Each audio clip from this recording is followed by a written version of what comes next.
بسم اللہ الرحمن الرحیم نحمده ونصلی علی رسولہ الکریم اما بعد اعوذ باللہ من الشیطان الرجیم بسم اللہ الرحمن الرحیم۔ سب سامعین و ناظرین کو السلام علیکم۔ رب اشرح لی صدری ویسر لی امری واحلل عقدۃ من لسانی یفقہوا قولی۔ اکثر ایک جملہ ہماری سماعتوں سے ٹکراتا رہتا ہے کہ اسلام ایک مکمل ضابطۂ حیات ہے۔ آج ایک ادنا سی کوشش کروں گا آپ کے سامنے یہ رکھنے کی کہ اسلام کس طرح ایک مکمل ضابطۂ حیات ہے۔ سب سے پہلے تو یہ بات جانیے کہ اللہ تعالیٰ قرآن مجید کی سورہ آل عمران کی آیت نمبر 19 میں اور پھر سورہ آل عمران کی ہی آیت نمبر 85 میں یہ ارشاد فرما دیتے ہیں کہ ان الدین عند اللہ الاسلام، اللہ کے نزدیک دین صرف اور صرف اسلام ہے۔ فمن یبتغی غیر الاسلام دینا، جو کوئی دین اسلام کے سوا کوئی اور دین اختیار کر لے گا فلن یقبل منہ، وہ اس سے قبول ہی نہیں کیا جائے گا۔ یعنی اللہ تعالیٰ کے ہاں قابل قبول مذہب، قابل قبول دین صرف اور صرف اسلام ہے۔ تو اللہ نے جس دین کو اپنا محبوب دین بتایا، اپنا مقبول دین بتایا، تو یہ کیسے ممکن ہو سکتا ہے کہ اللہ تعالیٰ اس دین میں کوئی کمی چھوڑ دے، کوئی نقص چھوڑ دے؟ ایسا ہو ہی نہیں سکتا۔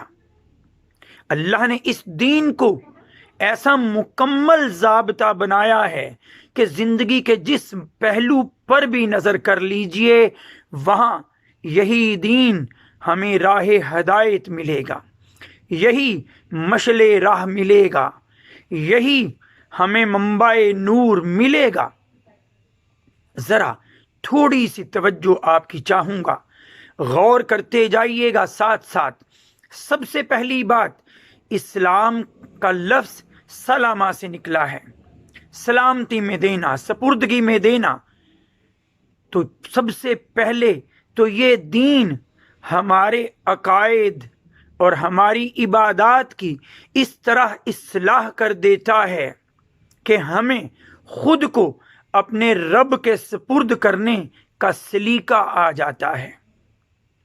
ہمارے عقائد کو درست کرتا کہ اللہ پر، اس کے رسولوں، اس کے فرشتوں، اس کی الہامی کتابوں اور آخرت پر ایمان کو پختہ کرتا ہے یہ دین اسلام۔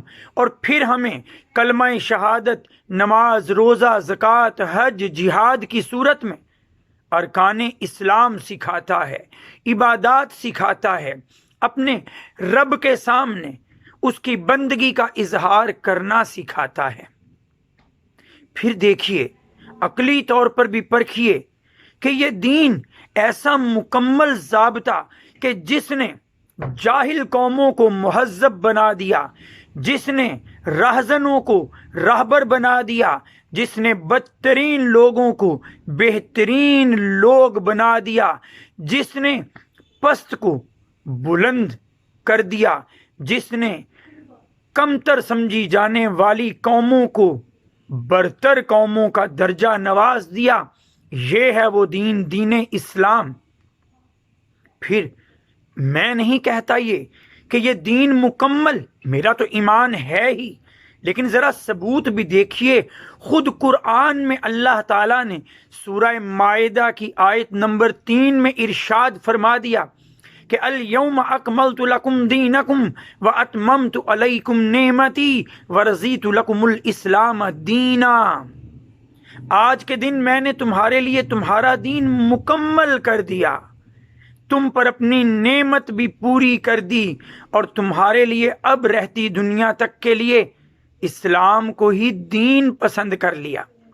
پھر ذرا آگے بڑھیے، کس طرح یہ دین اسلام ایک مکمل ضابطہ حیات ہے تو آپ دیکھیے زندگی کا ہر شعبہ جب کوئی مسئلہ درپیش ہو تو اس کے لیے رہنمائی اسی اسلام میں موجود ہے، اسی اسلام میں موجود۔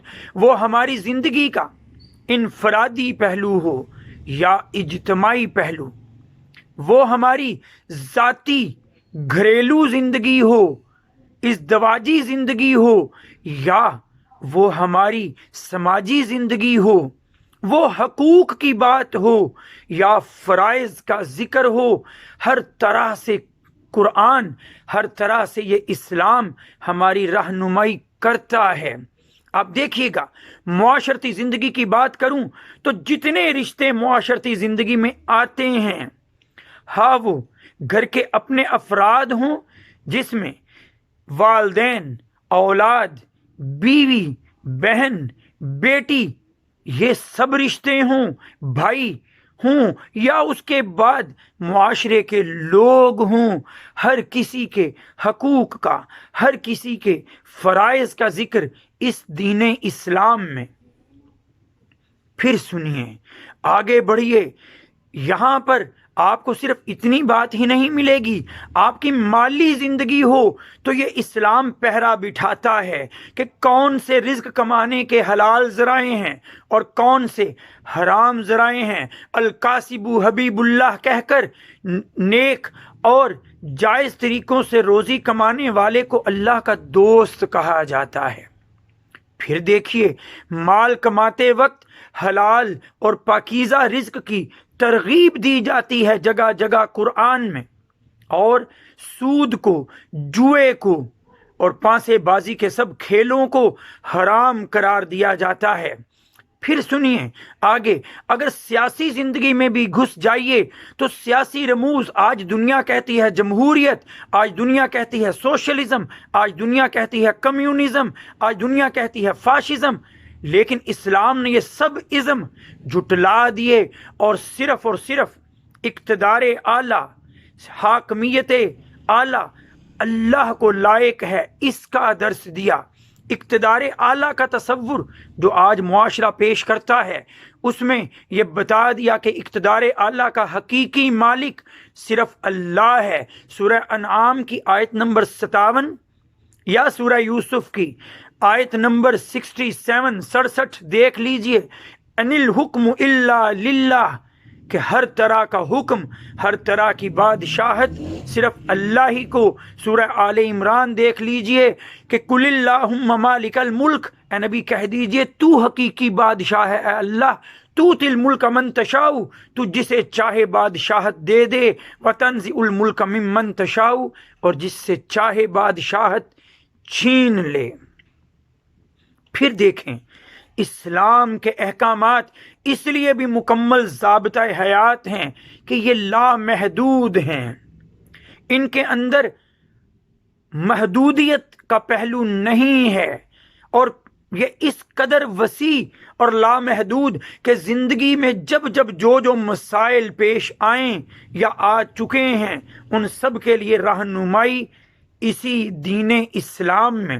اور پھر آج کے تو سارے مذاہب ہمیں یا دنیا سے بے رغبتی سکھاتے ہیں یا دنیا کے اندر اس طرح ڈوب جانا کہ آخرت بھول جائے۔